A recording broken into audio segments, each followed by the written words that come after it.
নমস্কার, কেমন আছেন সবাই? আমার বাগানে এইবার শীতে কী ফুল করেছি আজকে সেটাই দেখাবো। প্রথমে দেখাই এই পিটুনিয়াগুলো। এগুলো আমি একরকম হ্যাঙ্গিং করেই রেখেছি আর কিছুটা টবে বসিয়েছি। আবার এই দিকে দেখাই গাঁদা ফুল গাছ।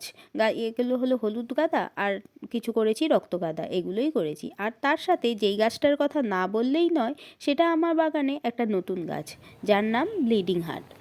এই গাছটা আমি নার্সারি থেকে প্রায় 7 মাস আগে নিয়ে এসেছিলাম। তখন থেকে ফুল পাচ্ছি, তখন অল্প অল্প পেয়েছিলাম আর এখন দেখুন গাছ ভরে ফুল ফুটে আছে। আর এই হলো আমার বাগানের ডালিয়া ফুল। কিভাবে গাছগুলো বসিয়েছি, কিভাবে তার পরিচর্যা করেছি তা নিয়ে অনেক ভিডিওই আপনাদের দেখিয়েছি। এবছরে 7 থেকে 8 রকমের ডালিয়া করেছি। আরেকটা ফুল দেখাই, সেটা হলো ক্যালেন্ডুলা। এর 3-4টি কালার হয়, তার মধ্যে আপাতত দুটোই আছে, অরেঞ্জ কালারের আর হলুদ কালারের।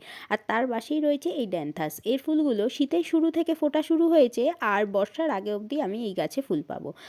আর সবশেষে বলি এই গাছটা চন্দ্রমল্লিকা। এই বছরে আমি চন্দ্রমল্লিকা করিনি, তবে আমার কাছে একটাই চন্দ্রমল্লিকা গাছ আছে আর সেই ছোট্ট গাছটাতে দেখুন ফুল ফুটে পুরো ভরে আছে।